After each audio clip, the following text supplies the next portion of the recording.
2 நாளாக யூடியூப்பை திறந்தாலே திரும்ப அதை மைவி 3 ஆட்ஸை பற்றி தான் நியூஸாக போயிட்டுருக்கு. ஒரே பரபரப்பாக இருக்குது. திரும்பவும் இந்த டைமை யூஸ் பண்ணி நிறைய பேர் மைக்கை தூக்கிட்டு வந்துட்டாங்க. நிறைய நியூஸ் சேனல்காரங்க வந்துட்டாங்க. ஆளாளுக்கு ஒன்று சொல்கிறாங்க. இருந்தாலும் எல்லா இதுலேயும் எல்லா யூடியூப் சேனல்லையும் போய் பார்த்தோன்னா மக்களோட கமெண்ட் என்னவோ மைவி 3 ஆட்ஸ் நிறுவனத்துக்கு சப்போர்ட்டிவாக தான் இருக்குது. ஒருத்தன் நெகட்டிவாக போடுறவங்க ரொம்ப கம்மியாக இருக்காங்க. ஏன் அப்படின்னா மைவி 3 ஆட்ஸ் மக்களுக்கு அந்தளவுக்கு செஞ்சுருக்கு. மக்களுக்கு அந்தளவுக்கு நம்பிக்கை கொடுத்துருக்கு. இன்னும் கண்டிப்பாக வந்துடும் அப்படின்னு மக்கள் மிகுந்த நம்பிக்கையோடு இருக்காங்க. மைவி 3 ஆட்ஸோட பலமே அதுதான்.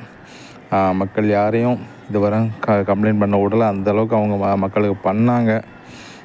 பாதிக்கப்பட்டவங்க அப்படின்னு கேட்டால் கடைசியாக வந்து சேர்ந்தவங்க தான் பாதிக்கப்பட்ட ஒரு வருஷமாக சம்பளம் போடாதனால பாதிக்கப்பட்டிருப்பாங்க. அவங்க வேணால் கம்ப்ளைண்ட் கொடுக்க வாய்ப்பு இருக்குது. மற்றபடி மைவி 3 ஆட்ஸில் உள்ள யாரும் கம்ப்ளைண்ட் கொடுக்க வாய்ப்பு இல்லை.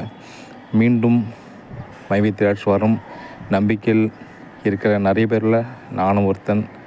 நன்றி, வணக்கம். வெயிட் பண்ணுவோம். நான் ஒரு சேனல் ஆரம்பித்ததே வந்து பார்த்தோன்னா இந்த மைவி 3 ஆட்ஸ் கம்பெனி நம்பி தான் ஆரம்பித்தேன். கண்டிப்பாக இது எனக்கு உள்ள சப்ஸ்கிரைபரில் முக்கால்வாசி பேர் கண்டிப்பாக மைவி 3 ஆட்ஸு ஃப்ரெண்ட்ஸாக தான் இருப்பாங்க. கண்டிப்பாக அதை பற்றி ஒரு நியூஸ் வந்தால் நல்ல ஒரு நியூஸ் வந்தால் கண்டிப்பாக எல்லாருக்குமே நல்லது. ஏன்னா இதை நானும் ஏகப்பட்ட நெட்வொர்க் மார்க்கெட்டில் இருந்துட்டேன். இந்த மாதிரி ஒரு நெட்வொர்க்கிங் மார்க்கெட்டிங் நான் பண்ணதே இல்லை, பார்த்ததும் இல்லை. ஆமாம். இதில் வந்து முதலீடு அப்படிங்கிற பேச்சுக்கே இடம் இல்லை. சொல்கிறது ஒரே கான்செப்ட் பர்ச்சேஸ் அப்படின்னு தான் சொல்கிறாங்க. அப்படி தான் போயிட்டுருக்கு. அதனால் இதில் முதலீடு பண்ணி ஏமாந்துட்டாங்க அப்படின்னு சொல்கிறதுக்கு எந்த ஒரு இதுவுமே இல்லை. வெயிட் பண்ணுவோம், பொறுத்திருப்போம். பொறுத்தார் பூமி ஆழ்வார்.